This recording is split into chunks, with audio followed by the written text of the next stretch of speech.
Now, with the 20-second delay, we should be live now for real. So let me start the recording. Okay, now we're live. Wow. So yeah, we've missed you. We've missed you. Wow. But we have been going in. Yes. Going in deep. Yes, indeed. I'm so happy. And yeah. Nicole. Hi, Venita. How are you? My long lost daughter, sister friend. Same. Yes. It's so good to see you. I'm fine. How are you? Life is good in Venitaville. Now I see you. Life is even better in Nicoleville. I see you. There you go. Who's that, Karen? Is that Karen? Yeah, hi, how are you? Also known as Sharon, when I'm having a bad night. And she still answers, I don't know why. I said, okay, Sharon. She said, hi, whatever. Shit. Karen, you so sweet. You got a good sense of humor, girl. I call her Karen or Sharon, whichever, you know. Oh, God. That's the first sign. That's the first sign, Nicole. Yeah, okay. Well, look, Venita, I have to use that. I'm going to start referencing in Nicoleville. I have to use that one. That's right. That's right. We got Trumpville, so we got Venitaville, Nicoleville, Michellaville, Karenville. Okay. Oh shoot.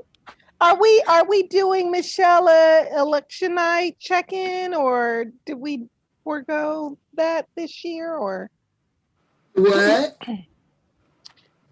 Election night? Are we doing a check-in, or? Yeah, what is that? Yeah, we're scheduled to be on. Okay, cool. All right. Yeah. And hi, Leonie. Hello. Hi, Leonie. Hi, Leonie. Oh yeah. How's it in Leonieville? I'm doing all right. There you go. Everybody all right. Yeah. That's good to hear. I am a little bit under the weather actually, so I may have to either leave and come back or drop off early. Things are a bit unpredictable, so. Okay, I understand. It's so good to see you. Yeah, it's good to be here. Yeah, well, let's see, who are we missing? Kim and BJ and Gio. And I haven't heard anything from any of them, so I don't know what to think. But maybe we should just go on and get started, Nicole, because... Okay, that's fine. That works for me. We tend to have a lot to talk about these days. So. All right. All right. Well, good afternoon, everyone. I guess it's evening for some of you. I am Nicole Wilson, joining from Houston, Texas, and welcome to the Global Black Feminist Reading Circle, session 14. We are reading Caste by Isabel Wilkerson. And let's start with Michelle, if you would go ahead and introduce yourself. Hi, I'm Logan Michelle Odom. I'm in Brooklyn, New York. Here's my entrance fee. Happy to be here. Thank you, Michelle. I don't see her yet. All right, Kim is here. Kim is here. Hey, Kim. Hi, everybody. Hey, Nicole. Hey there. Good to see you. Hey, Karen, Leonie. Hey. Hi, Michelle. Hi, Venita. Hey, Kim. Hi, Kim. Hi, everybody. Are you recording already? Yes, we're just doing introductions. So I'm going to ask Venita if she would introduce herself, and then we'll come around to you, Kim. Yes. Okay, cool. My name is Venita Walker, and I'm joining you from Cromwell, Connecticut to read Caste, and I will also be your timekeeper for the evening, ladies. Thank you so much, Benita. Kim, would you go ahead and introduce yourself, please? Hi, I'm Kim. I'm here in New York, and here is my book. And I'm glad to be here. Hi, everybody. All right, glad to have you. Leonie, would you introduce yourself? Sure. Hello, everybody. I'm Leonie. I'm joining you from Vancouver, British Columbia, Canada. And this week, this is my entrance, my digital copy. Thank you, Leonie. And Karen, would you introduce yourself, please? Hi, everyone. I'm Karen, and I am joining you from Salt Lake City. And this is my copy. All right, all right. Well, we are going to, I guess, just get into things. Guys, I need to offer a disclaimer really quickly. My grandbirds are in the house. Unfortunately, it's raining, so I was trying to get the boys to go outside. But so if you all hear some chirping, I will be trying to mute. They're a little active right now, the grandbirds. So, but okay, so basically, I just wanted to bring in Mama Asata, whom I love, just because after reading, I just, it's just the weight of processing death and destruction and racism and all these other isms in the archive. And so I was just trying to get through and really go back to something that's more life affirming. So I just started with that. We don't actually have to start with reading that. That'll probably take us a lot more time.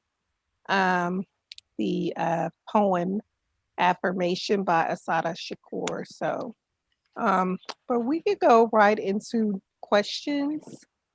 I guess I need to give a little bit of the background. Okay, so basically, I just noted. Let's see here. So I'll just go for the summary. And again, I referenced the poem and its life affirming aesthetic.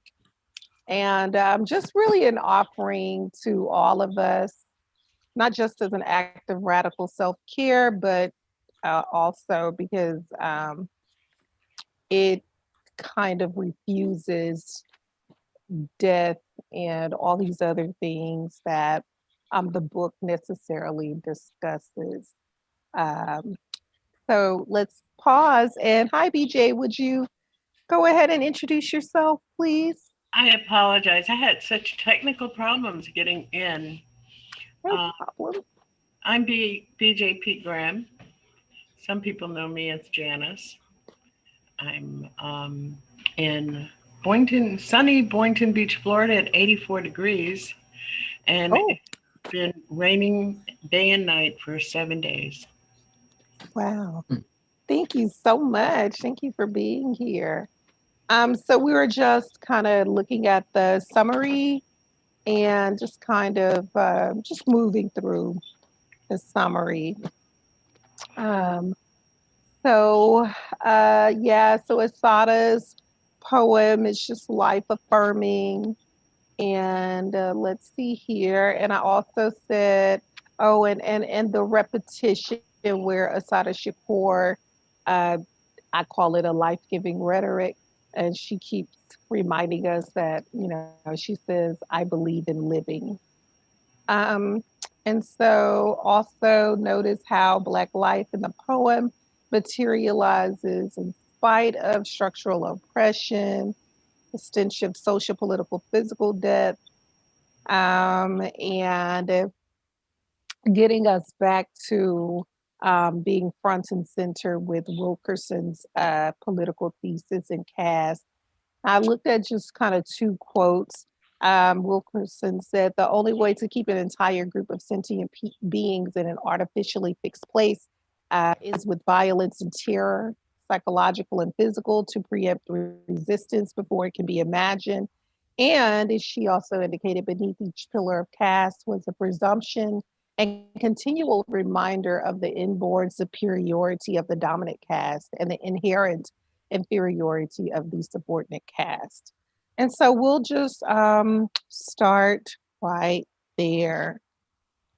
Michelle, I guess I'll start with you. Could you take the first 2, 3, 4 questions? I think were, the pillar number 7. Doesn't matter which one. Would you read one for us, please? Any other questions you're saying? 1, 2, 3, or 4. Yeah, they were all on pillar number 7.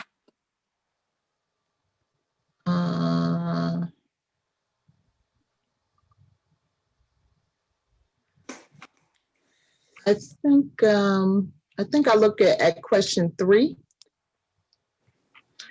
Later in pillar number 7, Wilkerson describes terror as sport. She says the dominant caste often forced its captives to exact punishment on one another or to dispose of the victims as their tormentors watched.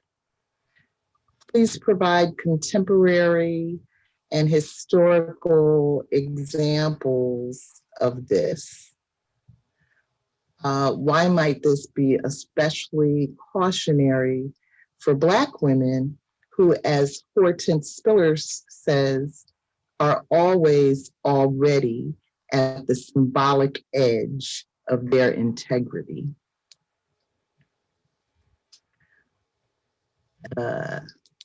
Just because I read it doesn't mean I want to answer it.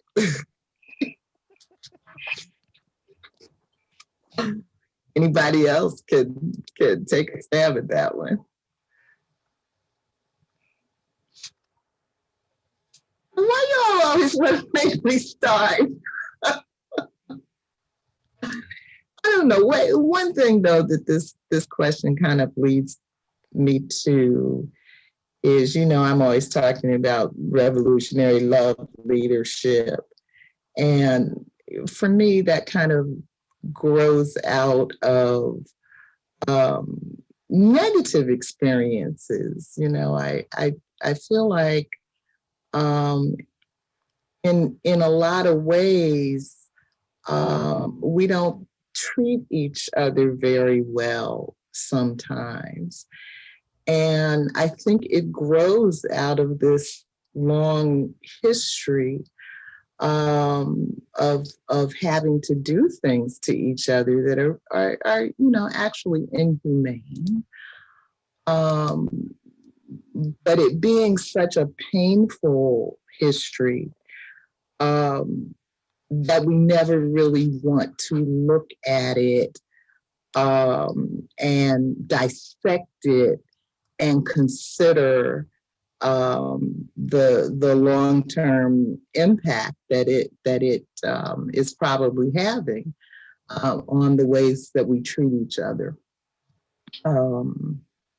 So for me, love is about going to the opposite extreme and, potentially leading us to confront what love really looks like, because I think so often what we're acquainted with is what love does not look like.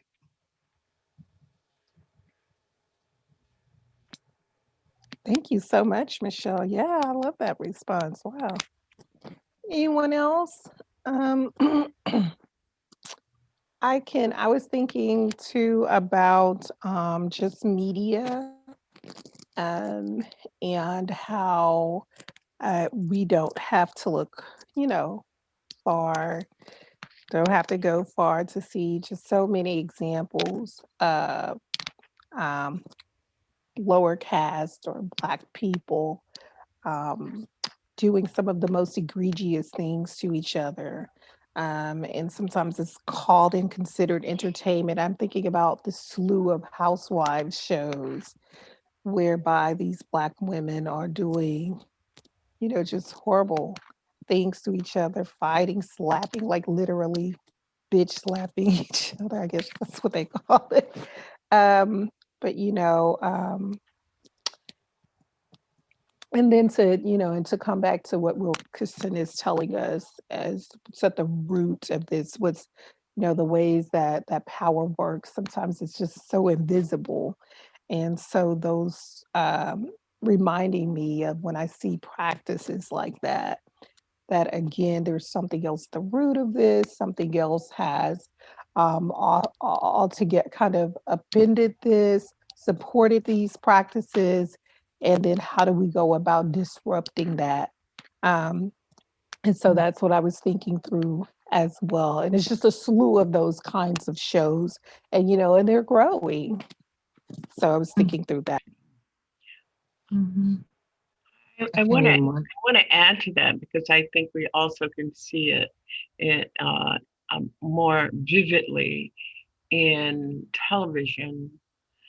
But another way in which we can see it in entertainment is music. Another way that we can see it, and I was an adjunct professor for 14 years, 12 years, whatever, at Northeastern University and another college in Boston. And can you hear me? Because I'm even talking to myself tonight. But one of the things that you see is what specifically Black women have to give up, what they have to sacrifice, that others, including Black men, don't have to sacrifice. In slavery, we sacrificed our daughters to save our sons or our husbands or our younger children. We did that. And in academia, I think the kind of competition, which I have never been a part of because I was doing something else. I mean, I was teaching, but I wasn't in the full-time professor tenure track nonsense that goes on rather than merit and excellence in academia. I think that there are, especially in my granddaughter's generation, she's 26, the kind of sacrifices and the kind of maneuvering, self-hating maneuvering that goes on. But back in 1985, I was a big fan of Louisa Tish, who did the Daughters Healing Huts across the country. And I had an opportunity to attend 2 such sessions. And I think that one of the things that came up in this chapter for me is how we began to teach our children, our grandchildren, to recognize, to identify the ancestral pain that moves from one generation to the other and what causes it. I can imagine, because I went through a healing process with other African-centered women, I can imagine having to make the choice between having all of my children mutilated, tortured, and horrified, and possibly killed, not to be silent about the sexual assault of my daughter.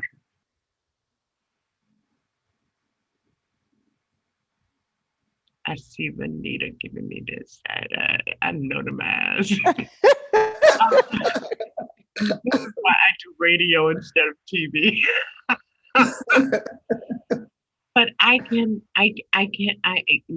it may come in another form of pain that we do not recognize. We think it's about the pandemic. We think it's about Trump. We think it's about this and that and the other. But it is something, it's like dust. When you move from Massachusetts and you pack 19 boxes of books, you bring Massachusetts dust. So that's what I was thinking about. That in order to bring it to its termination, we have to acknowledge that it is there.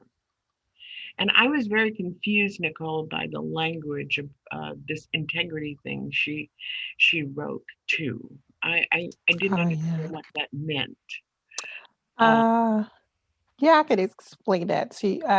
So Spiller's, it's essentially just talking about, plantation economies, but that Black women have always been at the symbolic edge because we don't fit neatly into any tracks as Black women. And so, Black women labored in fields. They were doing this kind of labor, that kind of labor, and just the ways in which if a femininity exists that is typically denied, Black women's femininity is generally denied. And so we are not treated in public spheres, even in private spheres, as these delicate flowers and so forth, and so Spiller takes that up and she talks about that these kinds of divisions of labor that don't necessarily resonate with us. It's not our reality, the treatment, and on and on and on. And so there's this way that we're at the edge of this symbolic integrity. Symbolic integrity. I have another question in that regard, because I was getting confused in the way in which she was defining Black women's currency and worth. And I guess I'm just simply not accepting that we're at the border, that we're not fully defined in it all. I don't know how many people felt that way. Maybe I get too personal with these authors. But it is, but you are saying correctly what she is saying. And, and I think about women, Black women in our society who, growing up in the Jim Crow South, where the insurance money man comes to collect the premium, the policy premium, and calling the head of the household, the mother, the grandmother, by their first name. All the lessons and those lessons can't be taught on the edge. Mm-hmm. Those lessons are full force center. And and it's part of the terror that can't be acknowledged in a way which validates Black women. You have to whisper it to your children that what you just saw, you didn't see, and unsee it. Okay, yeah.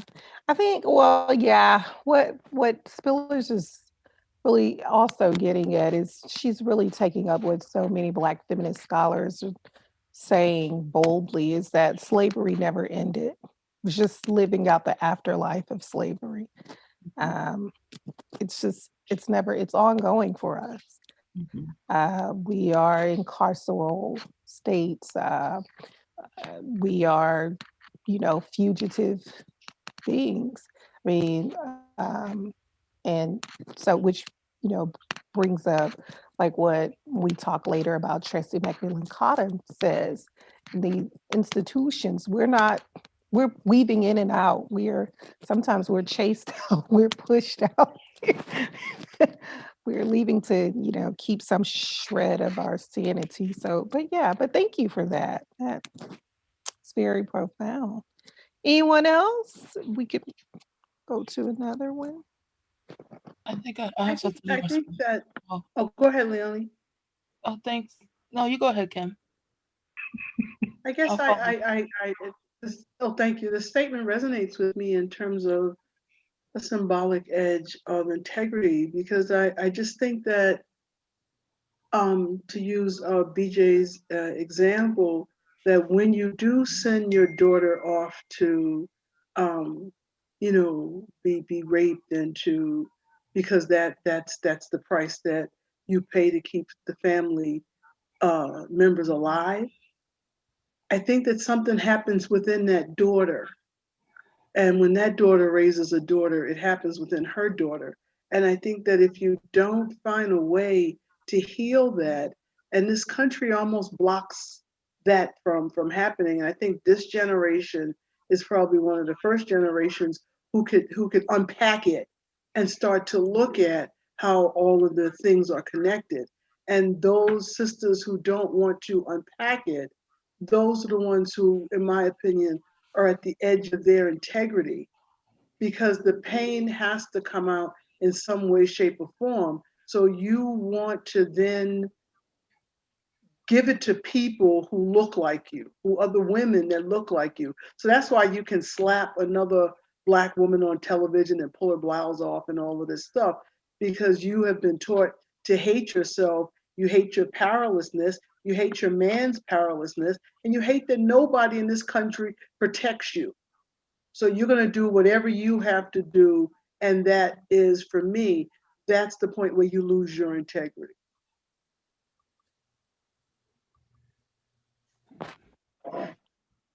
Yeah, thank you, Kim. Leonie? I just had a comment around the piece around the dominant caste often forces captives to exact punishment on one another. And this may be radical in its interpretation, but I would see the stuff that's happening around Black men supporting Trump, and particularly in a public way, like what Ice Cube is doing. Like I absolutely see that as, for me, I see a link in terms of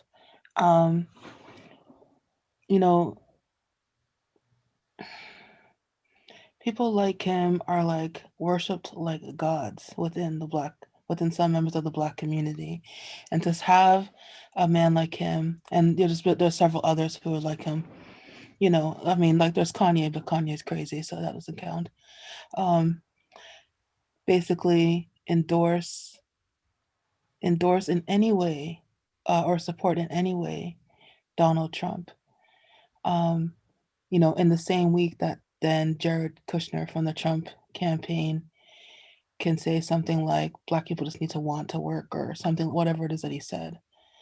That, for me, that is like people taking their influence and their celebrity, white people, the people from the dominant system, pulling in the voices of people who have influence in Black communities and using it to kind of put down Black communities. And for me, that's what I see. That's like a contemporary example of what this is. Like it absolutely, I find it painful to see people do those types of endorsements, or people who insist on working with Trump to say that he listens at the same time when that same campaign can speak out of the other side of its mouth and perpetuate endless amounts of lies about Black people and Black lives that are impactful in a way that they end lives. That's it. Thank you, Leonie. Anyone else? I just have to tell you, Leonie, last Saturday on BJ's Blog Talk Radio program, somebody called in and said, I just got to tell you, I'm a Trump supporter. BJ gave him a quick F you and hung up the phone. I am not ashamed. No, you shouldn't be. Damn, BJ, you could have let him finish. Everybody, fair warning. Yeah. I'm not playing tonight. Don't call me no bullshit. And that was first out the gate. And not only did I say it, I shouted it, but I shouted it twice after I hung up. Yeah. But I think, Leonie, I don't want to mess up Kim's sway here, but I think Leonie really hit it because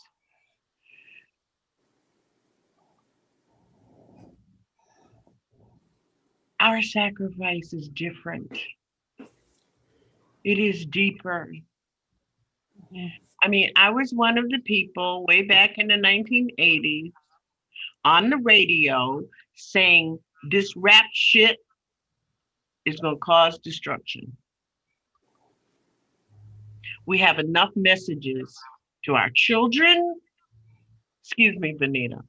We have enough negative stuff to unravel for our children without this becoming the standard. So Ice Cube and what the other man, the real tall one, I mean, all of these people who have not done the work is what Leonie is talking about. And they have the gold dust and they can throw the gold dust and it just it's heartbreaking.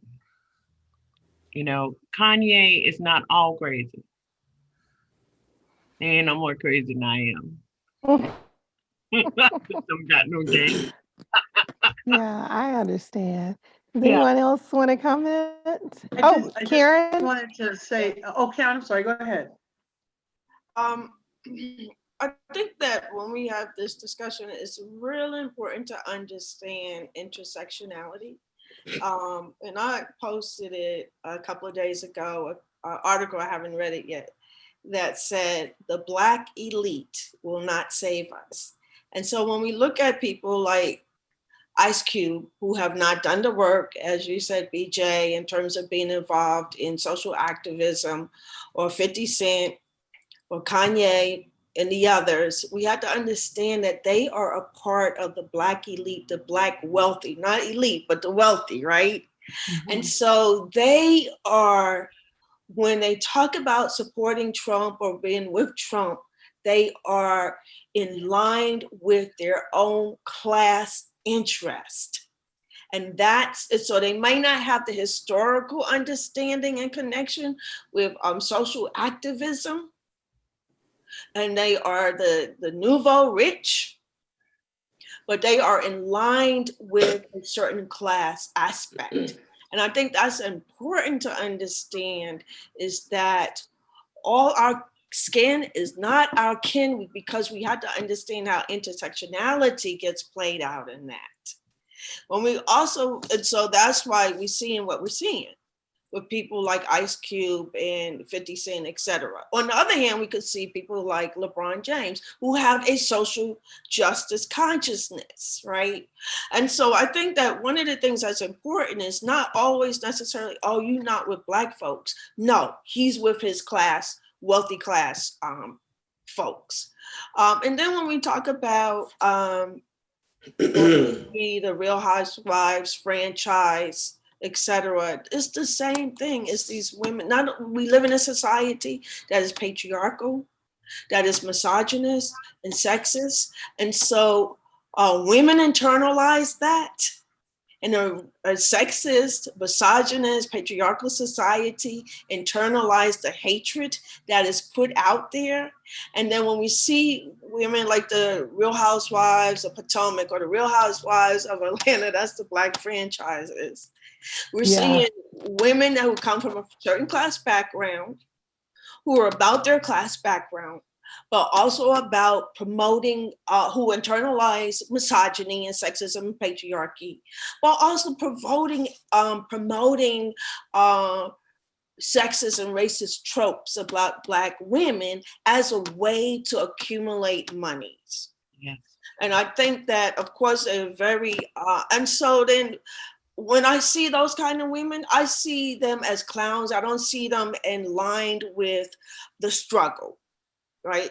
They are out for their own pro-capitalist self, and they would do what they would need to do to gain whatever monies that they need to come in. They promote their own hair line, makeup line, perfume line, etc., because it's about being their own individual pro-capitalist self, that where they play on sexist and patriarchal and misogynist tropes to get that money.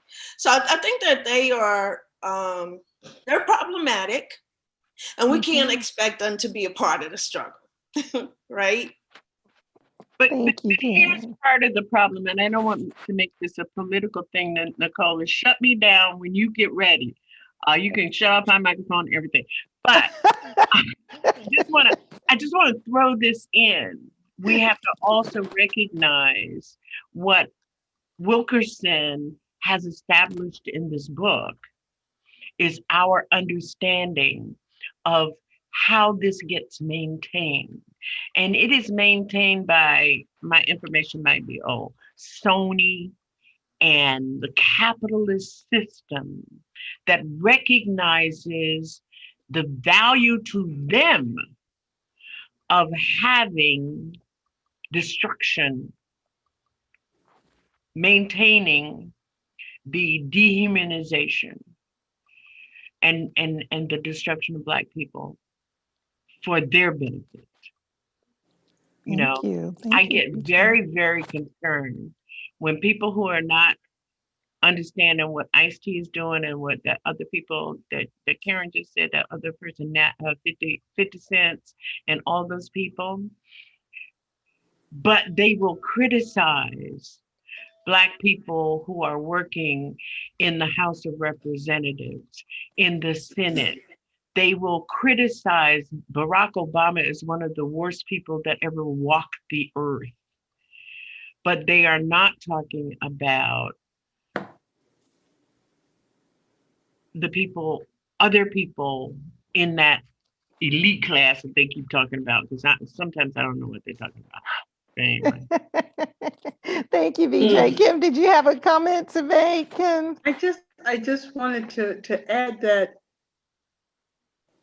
when you look at Ice-T, and there are poor and middle class Black people who will then drop what they're thinking and follow Ice-T.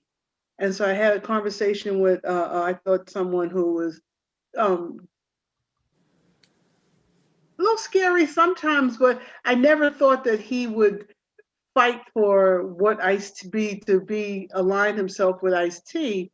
And so it just seems like as we start to build our armies, this just undermines it, because I think that I would get so much more from a meeting like this than from listening to Love and Hip Hop and there are all of these other shows that I'm sorry, Ice Cube, thank you. And so Ice-T is fine. It's Ice Cube, I'm sorry. And no, so it's problematic too. Kim, go ahead. well, no, I'm just saying he's not the one that's saying to Trump at this moment. But all I'm saying is that at some point we all can't be so impressionable that, you know, someone decides that their goal in life is to get a $2,000 handbag, and then everybody else, that's their goal, is to get that commercial indication that we're okay. When you're not, you could barely pay your rent. So it's just that this I think the corporations have it so, this machine, and we're just such a clog in it that you can kind of say, okay, now we want you to push this, and we don't even realize that, you know, having that Black elite person out here saying, follow me, so many of us are going to follow. And that's the thing that I find most dangerous and most sad. Thank you, Kim. Nicole? Yes, yes, The word elite is used very loosely. yes. That's the first thing that I have a problem with. Now, I don't know where folks have been. I've been quite a few places. And I don't consider Ice Cube or any of them elite. Those housewives, well, I guess, you know, it's better than being on a pole. You got to do what you got to do. Okay? White folks have always been able to count on us for showing our teeth and entertaining them.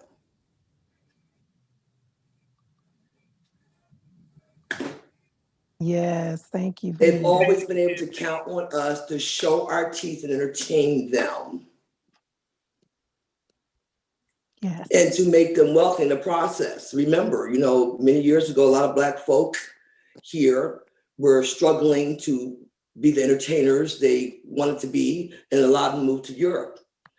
They moved to Europe. It's okay to smile and dance for them and show your teeth, but you still better get your ass in the back of that barn and go to sleep. Mm-hmm. Nothing has changed.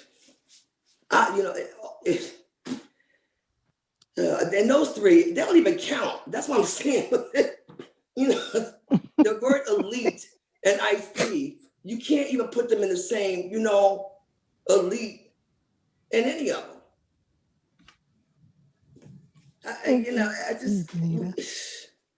They don't count. But here's the thing. I think that it's gold.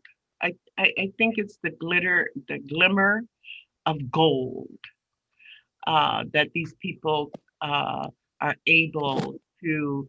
I mean, I was saying to myself, isn't Ice Cube like 60 years old now? And why is he in the middle of a debate, a legitimate debate around around the question of democracy in America? I think that's a good question too, BJ. I also think I go back to a Black women's studies that primer, all the women are Black, all the women are white, all the Blacks are men, but some of us are brave. And there's this way that Black men, if there's going to be a public Black voice, typically it's going to be the voice of a Black man, a straight Black man too, at that, you know, generally. And that's the way heteropatriarchy works.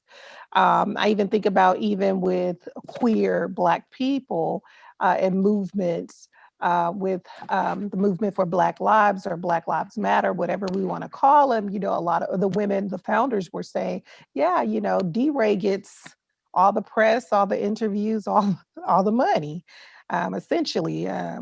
You mean the man with the blue blue vest? Yes. And D-Ray became the face of that. And you have these Black women, Black queer women who were really at the forefront in doing this work. And so I do think there's a way that we do have to pay attention to how heteropatriarchy works, but I also feel like, because I am one of those hip hop babies, I did come of age with hip hop. Hip hop helped, I would say all the time, raise me, my consciousness raising. What would I be if not for MC Light and so many of these artists? But again, there's the contrasting voices, as Karen also noted, and you know, these kinds of ways that Black women, we keep coming back to those interlocking, intersectional, those oppressions as well. And so Ice Cube did say that he was not like endorsing anyone, But even Ice Cube had to have known Trump's going to use you for freaking photo op and to gain some kind of credibility with younger generations, because there's a way Ice Cube still appeals to younger generations of Blacks, hip hop heads and so forth. And so I don't know, but that's a very, very, you all made very, very good and relevant points. But we're at 6:45. Go ahead, Michelle. I just want to add one last thing. I mean, I think I'm going to call this our Caste Clashes segment. But in that spirit, I want to add the story that happened about a week ago, where the Nigerian government opened fire on people who were protesting police brutality and whatnot in that country, and of course that's one of the oil-rich nations, with all kinds of multinational support going on for that government. And, so it just is another example to me of who was it, Karen, that said, all skin folk ain't kin folk, because when money enters, the situation changes. And I think it's important for us to keep that in mind as we try to anticipate the demographic changes going on in this country, and what that actually will mean. Thank you so much. I don't know if it was BJ or Karen or Leonie. I don't remember. One of you said something that gets us right into pillar number 8, talking about the discussion of inherent superiority versus inherent inferiority. And in that vein, I would like to go right into number 6 and to recently announced MacArthur Fellow Genius. What is it, over $600,000 fellowship that I think the prize is over $600,000, or right at $600,000. But Tressie McMillan Cottom, who's a self-proclaimed Black feminist sociologist, and on January 18th, 2020, she tweeted, "Let me tell you about white women's incessant need to mentor Black women who know more than they do. They are dangerous." And so I was wondering if we could all talk about, what do you know about this peculiar and yet all too common, this particular kind of gendered violence? And how could we also be talking about social class as well? So I just wanted to invite you all to come to voice on that. If you have experienced that, what do you think? What do you know? That was quite a critique levied by Dr. Tressie McMillan Cottom. She was right on, though. So one of the things that I do in my business is that I do coaching for people of color. And that's because oftentimes, and like I'm dealing with people who are at like the so-called C-suite level, they all have access to coaches. They're all given money to hire a coach, and they're often given a coach. They said, people of color, obviously including Black women, and they're basically the high level direction of the coaching is like, be more white. That's where the dangerous stuff is that it just actually moves you, much in the same way that their participation in the education systems, their participation in any kind of like industry, associations, they just kind of reinforce the dominant culture and are basically there to train you to find ways to fit in. I mean, corporate executive coaching is all about fitting in. They don't like people who are outliers, like at all. And so you're often finding yourself in I'm often finding myself in conversations with people who are in need of coaching, and if they followed the person who their organizations are willing to pay $100 an hour for, they basically would be told some variation on learn how to golf, learn to like whiskey, that kind of thing.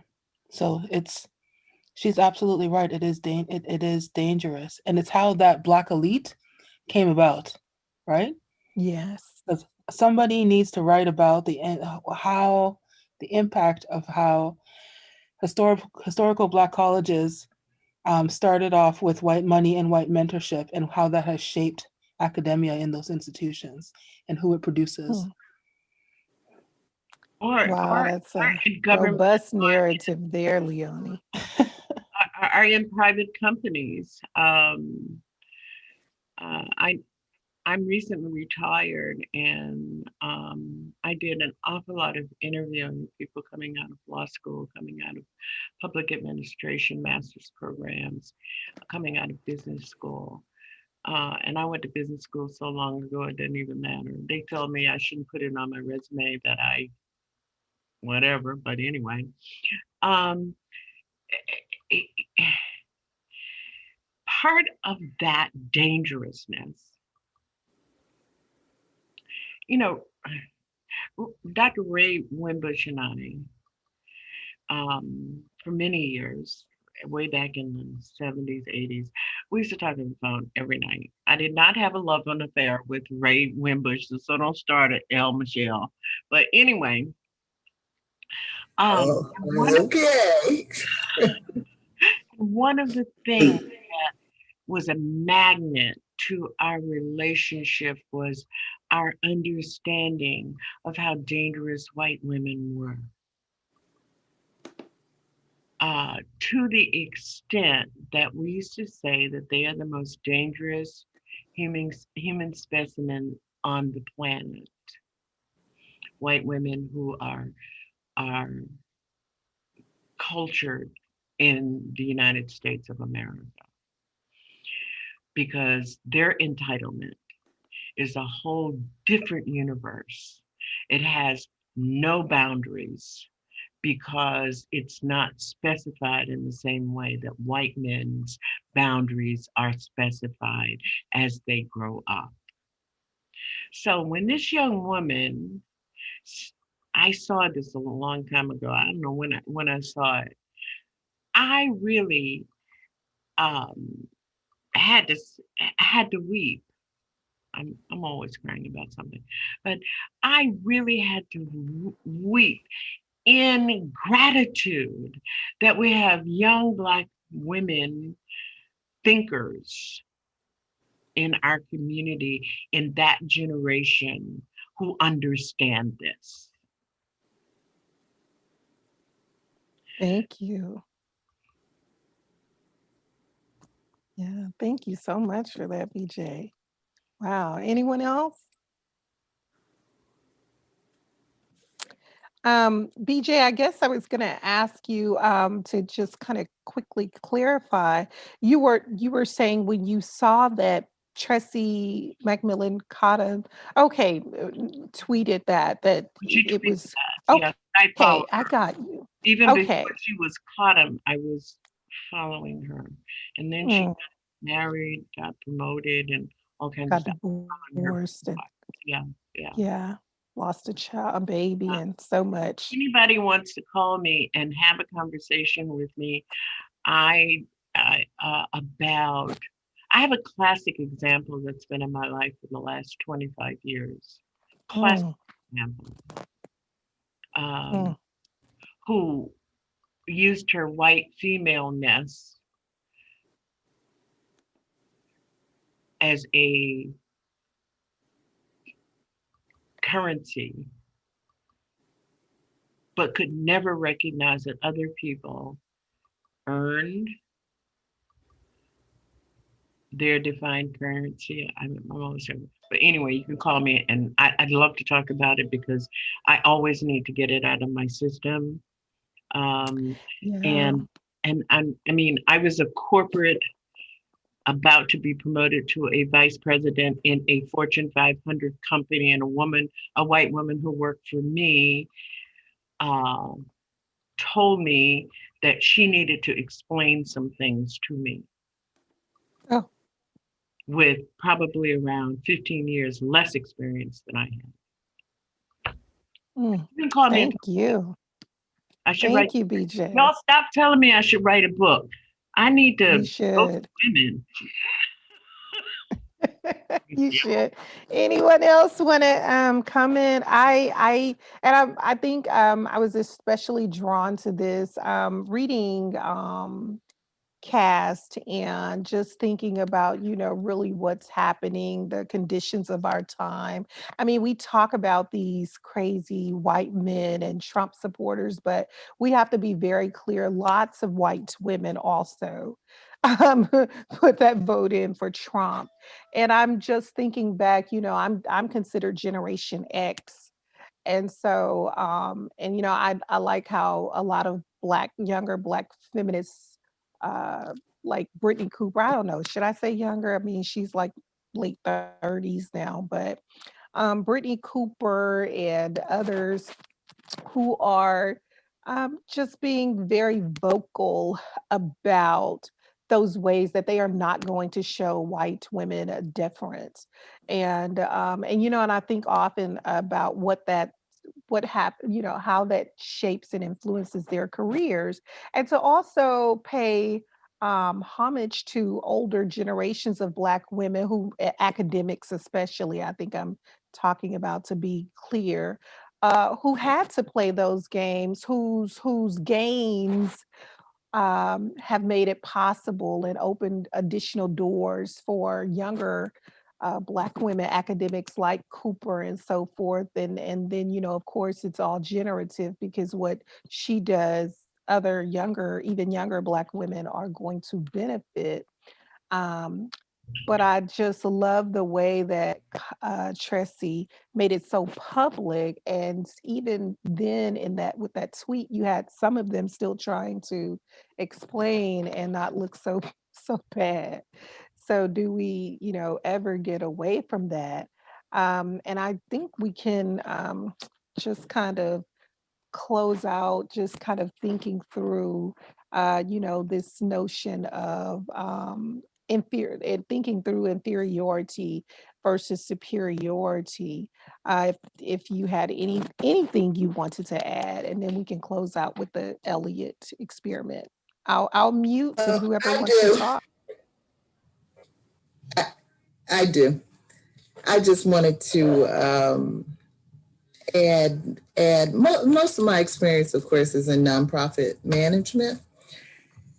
And, where supposedly people tend to be more liberal, more progressive, more understanding, all of that good stuff. Mm-hmm. But I had a white woman who was the executive director of an organization where I was a department director, and she was kind of mentoring me for a few years, really, to become the ED of this agency, until she encountered these two young white women who she fell in love with.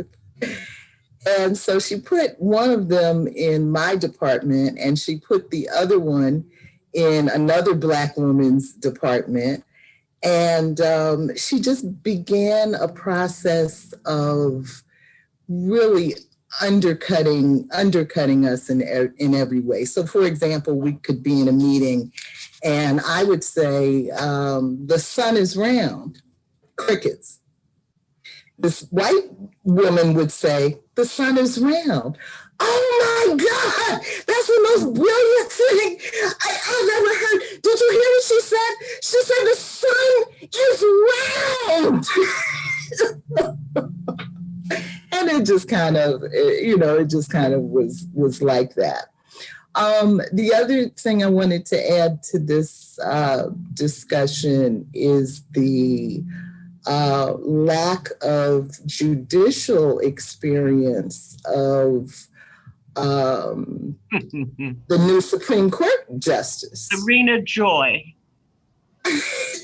Yes. The handmaiden. The handmaiden who now sits on the high court.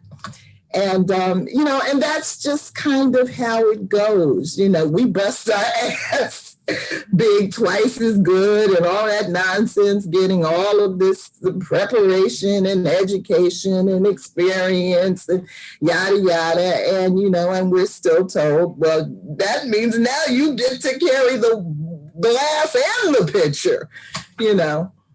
And they come along with little to no input and are given the moon.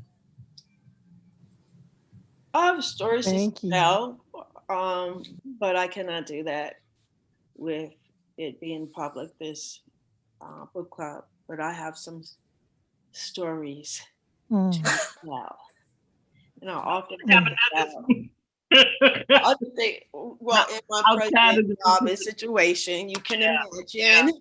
You can imagine. I think every one of us right has many stories. You know, I always say to people, one of the things that as I get older, that I kind of have a sad feeling, a sort of resentment, is that I can show you the stripes on my back that I took for Black people. And we need to understand when people have made the jump despite crap. Because if we don't, you know, it's like, you know, Nicole said she's the hip hop. I had to shield my daughter from the rap. When rap first came around, it was like porn. And white people were gladly playing it on the radio. Mm-hmm. So I think that we have to, as Karen points out, there are just so many stories.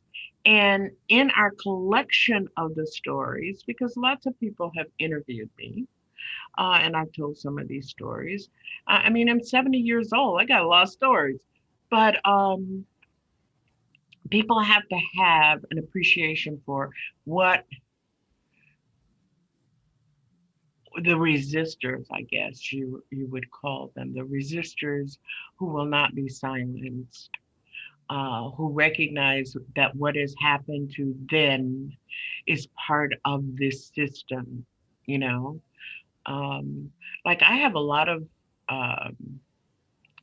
heartbreak around being light-skinned, not because people bullied me because I was light-skinned. Nobody bullied me because I was light-skinned, but they caused me to lose my confidence whether or not I was really smart, or if it's because they liked light-skinned kids, or whether or not I was really pretty. And it also caused me to have a lack of confidence because I grew up as a little girl wanting to be dark. When everybody else was going to the hairdresser, my mother was telling me I didn't need to go to the hairdresser. And so it made me apart. It set me apart. So I think we need to talk about these stories. And maybe one of the things I was thinking about this, and I'm sure there are people like Karen. I'm making a recommendation here, Venita, that a group of professors, academias like Karen and Nicole and Kim, maybe you can get together and put a study guide for community organizations, nonprofit organizations, a study guide about this book. Thank you. Yeah. I just wanted to just quickly what BJ was saying. I just my own ethos. I probably couldn't sleep at night if I say I. It's just difficult for me to kind of assign responsibility to the music when I listen to other, to rap and hip hop and so forth. But I mean, sexual content and explicit kind of lyrics, or even the ways in which the rise of the so-called Black pimp preceded, a lot of this.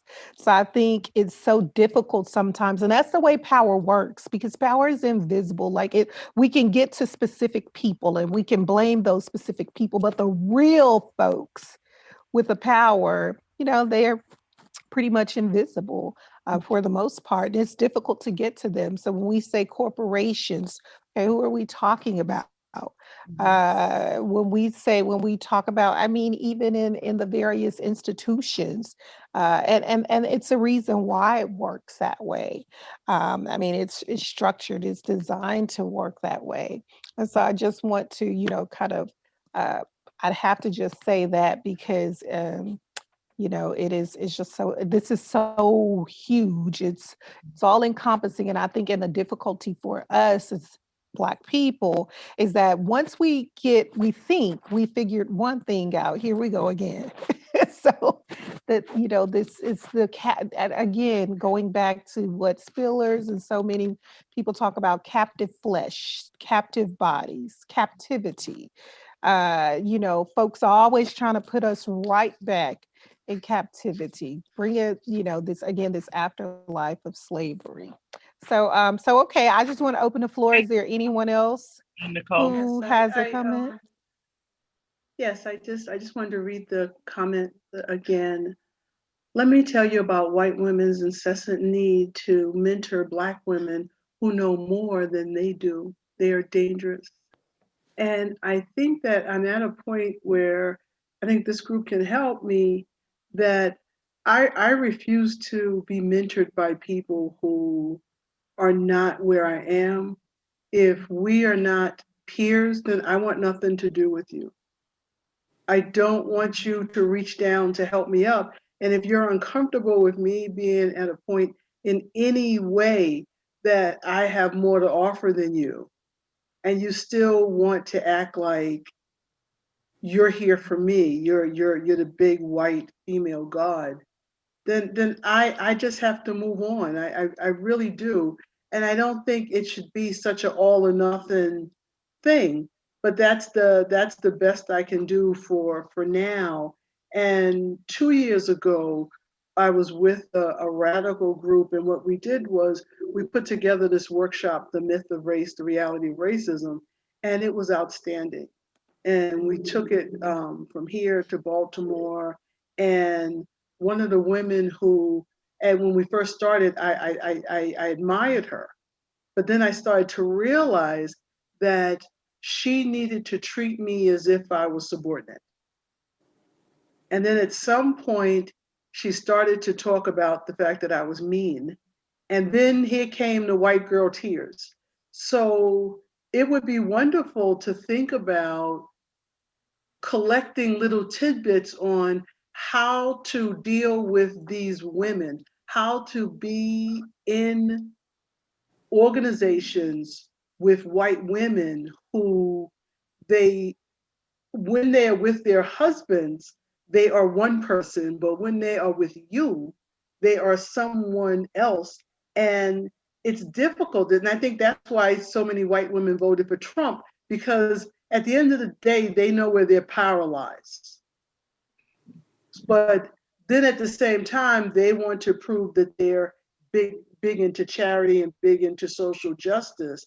And that's a different side of them that we see, but we see through it. And so that's why it's just problematic for me. And I think the word is dangerous, that, you see me as somebody that you need to help, when I never asked you for help. I asked you to get out the way. I love Kim. Have any of you been watching the HBO new series called Undoing? No. Undoing. addresses exactly what Kim is talking. I gotta see that. Exactly what Kim is talking about. But if you also, TV is the only way I'm staying sane. I'm trying to stay out of news. I used to do news 24, 28 hours a day, and I'm trying to stay out of it because my anxiety is up. But there that show, The Vow, you can see how white women in this society at this time are created. The same kind of dangerous white women Kim talking about. Axiom, Wow. where white Wow. women paid to be told that they were better than anybody else except men. That's what that program, self-improvement program, was all about. Thank you. Wow. Yeah. Check those out. So they're getting it. See, this is the thing that just annoys me. The media, the communicators, they know. They know, but they don't want to say. They know what? They know all of this stuff that we're saying, how this caste system is set up. They know the symbols because you see it in their work. They know all of these things. Mm-hmm. I mean, if you go and you look at, I just ran across it. I was desperate, and I watched this and I went, oh my God, this is a woman. It happens to be a Hispanic woman, but this is a woman who understands their game, and she's about to suck them in. Mm. Thank you. Thank you, So somebody to BJ. write that had to understand. You know what else they understand?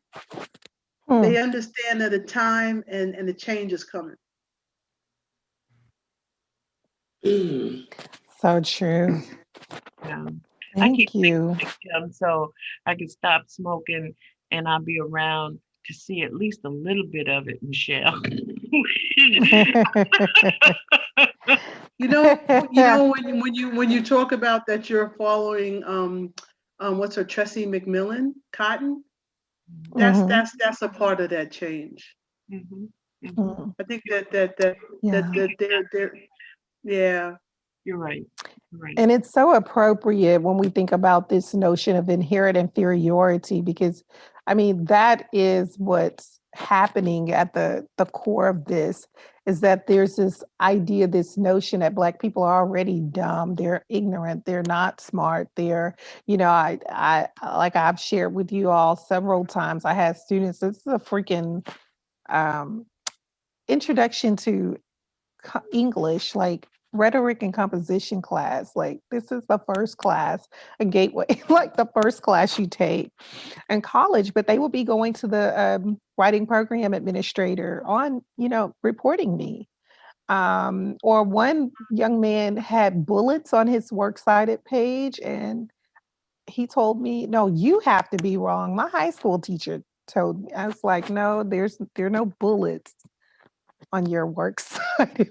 But I don't care. And so again, it goes back to, regardless of what we think or what we achieve, or those whatever we have under our belt, what notches we have on whatever, there's again this notion of inherent inferiority. And it's not just adult white people. There, the children are learning. It's embedded. It's an overlooked rhetoric, really. It's being communicated all the time. And so again, I'm just thinking through, like, how I'm glad Wilkerson brings that to the fore, and how distressing it is and continues to be. I mean, look at the freaking damn president. No Black man could do that shit. I'm sorry to say, but no Black man could And people are just, President Obama was trying to push somebody through, and and folks let him be known that's not going to happen. And look at what this man is able to do. He's rogue and he's ignorant. And so, but again, there's this idea of whiteness, and this mediocrity, this white mediocrity that's being flaunted as white genius. I mean, this man has even called himself a genius. What? This is stranger than fiction. Where am I? So, okay. So I guess, guys, okay, we're at it's 6:15 my time, but for most of you, it's 7:15. So let's close out. I just wanted to know if you could reimagine Jane Elliott's um, brown-eyed, blue-eyed study to fit our current moment. I was just wondering, how would you reimagine that study? I loved what Jane Elliott did, and I don't have a problem with Jane Elliott, but much like, Angela Davis has already explained to her, much of what she does, first of all, I'm glad she's doing the work and disrupting things in her own community and with, white people. But it's at the micro level.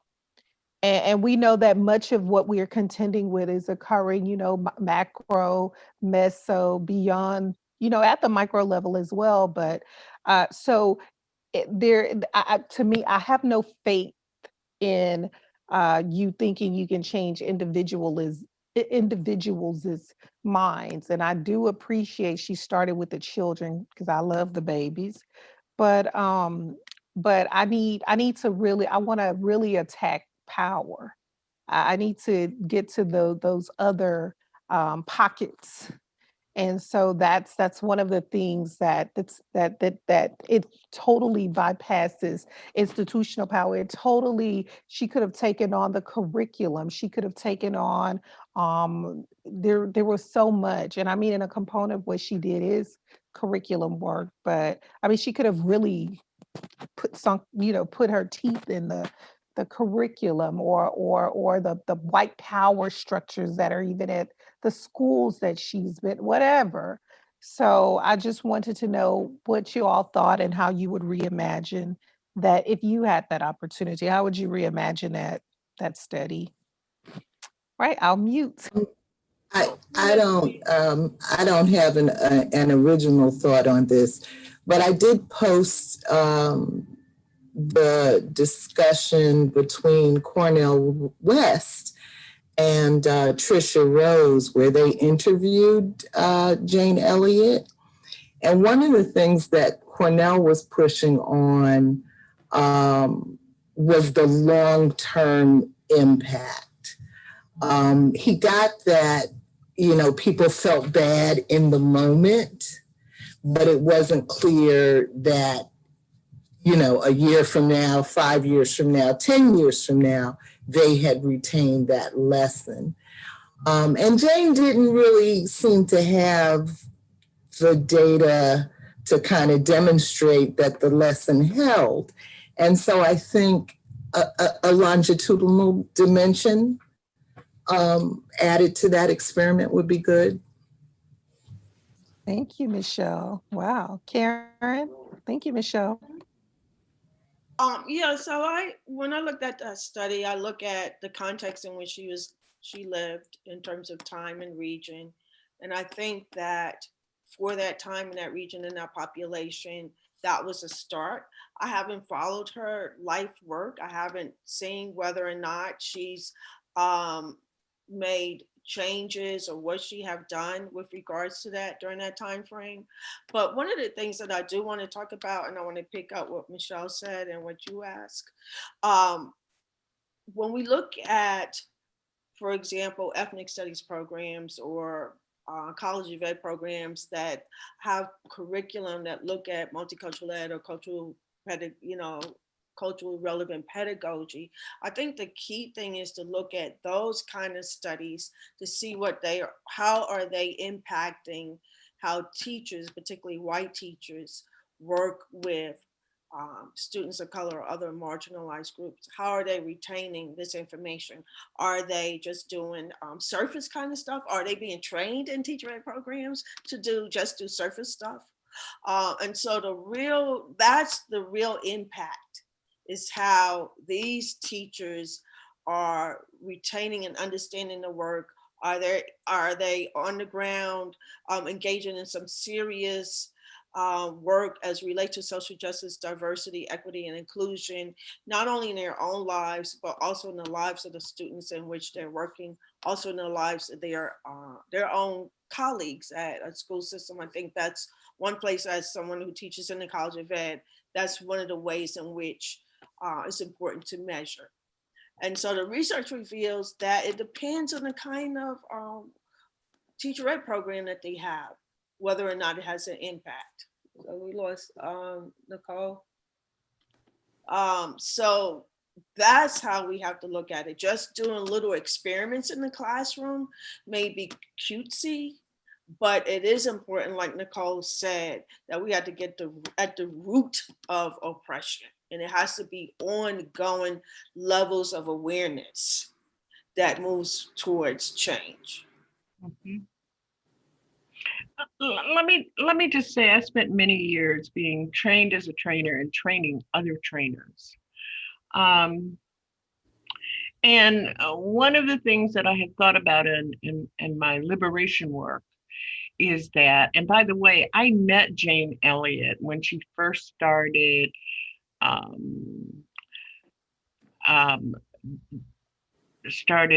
announcing these sessions she was having. She was at the first whiteness conference at Harvard, same place, same conference I met Neely Fuller and for the first time. But they used to have a whiteness conference. There was a Black man who was on my Afro-Am list and sponsored these. So anyway, I think that it has to be a continuum of both education and training. And if you don't understand the notion of Black liberation, if you don't understand oppression, if you don't understand the caste system and the system of white supremacy, it's very difficult for you to have your behavior change. And I don't think the universities are doing, I mean, it's like some universities are just catching up with teaching slavery. I don't get that. I don't know how that happened, but it has to be both a process of education. You can't change a problem if you don't have enough information and education about it. And then training takes over, which is this whole notion of street academies that I've been talking about for 35 years. A training is designed to change behavior, how you do things. So I think I hope we can catch up on that. I see Venita. Venita, I see you. See you over there trying to. Thank you, BJ. Guys, I'm so sorry. I lost my connection. I'm sorry. Go ahead, Venita. Leonie's not here anymore. She said she wasn't feeling well and that she would pop back if she was feeling better. Okay. And I just wanted to add that I just think what you're saying, Karen, and what you're saying, BJ, is just definitely, I'd love to see that experiment move into those directions. And in addition to that, I would add that policy changes, that especially if we're talking about educational institutions, because I just have spent so much time fighting with schools and colleges in terms of who they hire to teach what and who they hire to do what. And so if you're going to bring people in, I remember one of my daughter's classes, she had, they had got this extra money for diversity training. They just asked who wanted to do it, and someone volunteered. And that not only that's what PJ is saying. That's not training. That's a waste of time. As a matter of fact, I think that's worse than doing nothing. And so you really want to have policy changes that look at your institution from the point of view of, let's say that this entire institution is the experiment. And then what changes do we have to make so that we are not the ones that are impacting for, negatively this power base, so that a Black student comes into the classroom, that they are treated as equals from, the top down, and vice versa for all, people of color. Mm-hmm. I'm wondering, and I have a question about Jane Elliott, and I'm just wondering if this is all a skeet game to her, because I could never understand. I know she came out of the Est movement, and I don't know if you all remember Est. Michelle, What was the question? If it's what kind of game is it? You remember Est? Extrasensory. ESP, yeah. Yeah.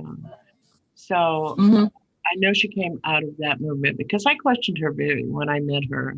I was at the point of saying, "Who are you? And what's your game here?" So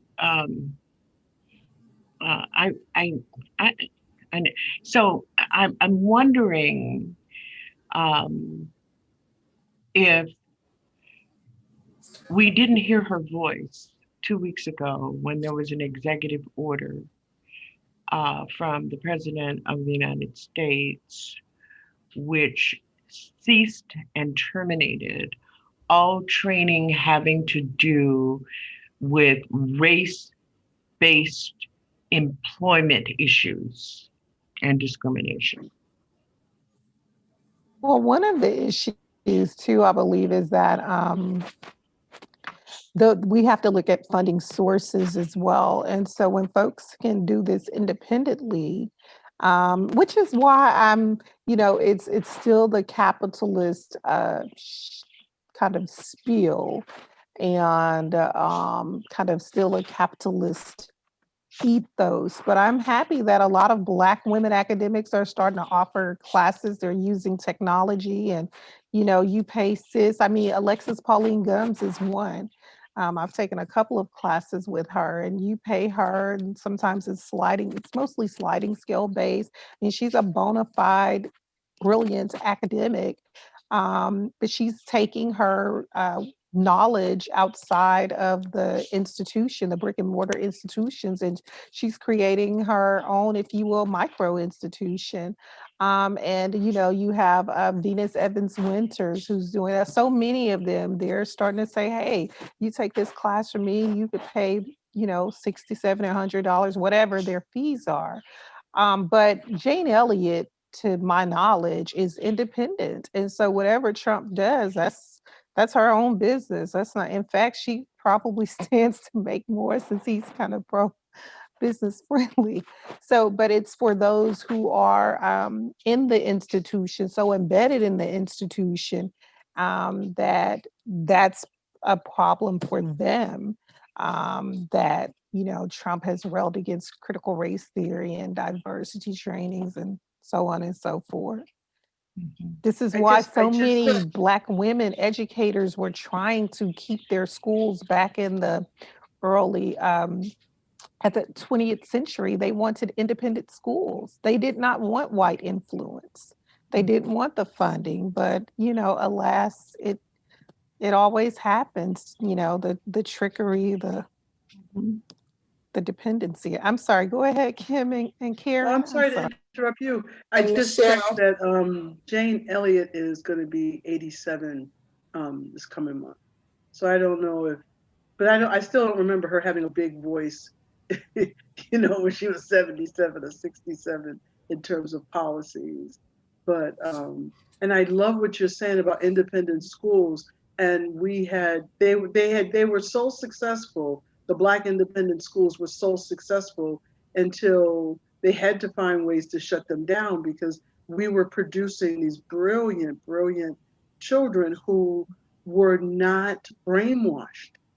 And so they would not make good citizens of this country. So I think that if we can foster that again, I think that would be outstanding. Yeah. My daughter went to a school that was a Black Afrocentric independent school up until the second year of kindergarten, because that's as far as it went. And all three of my grandchildren went to the same school.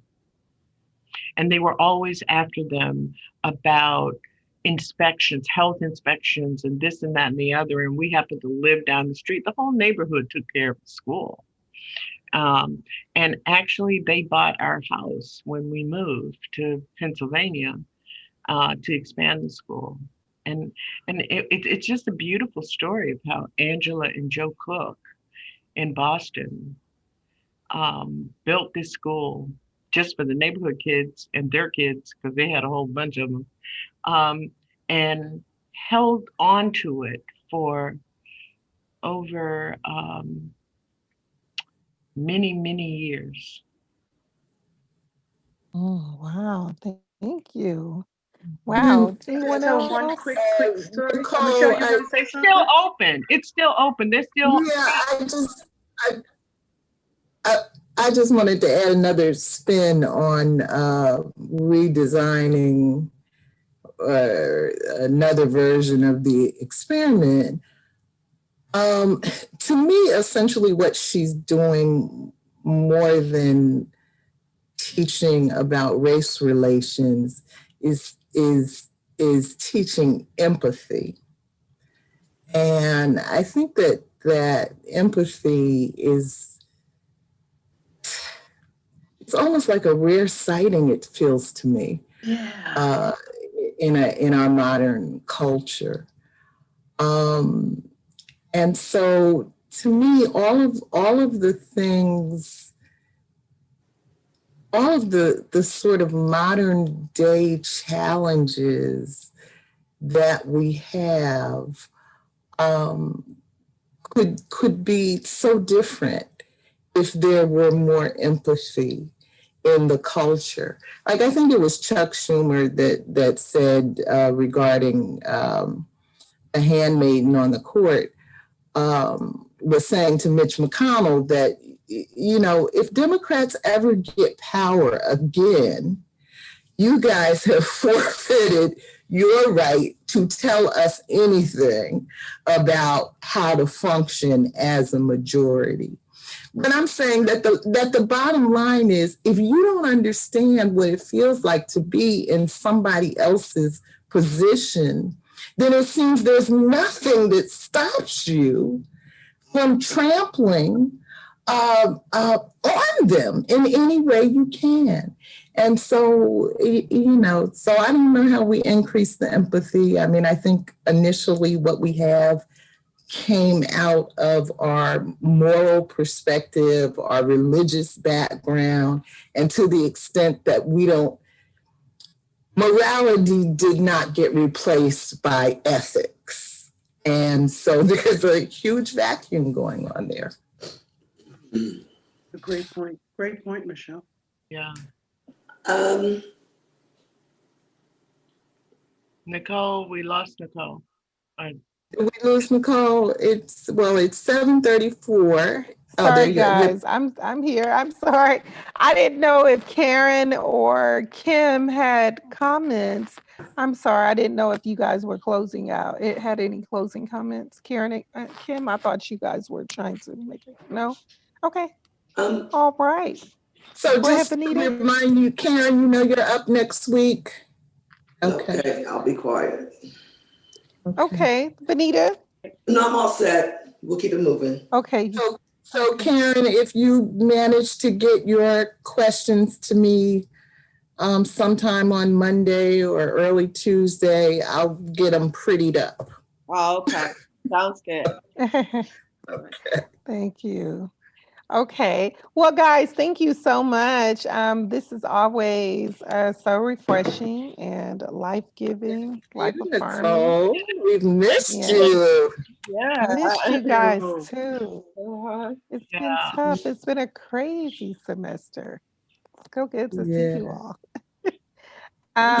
Okay, well, that was us reading our story together, and I want to thank you all, and we will see all who will join us next week. We'll see you, and Karen will be facilitating. Have a good night. Good Looking night. Thank you, forward to Nicole. it. Good night, DJ. Good night, Kim. Good night, Karen. Good night, Michelle. Good night, Venita. Thank you.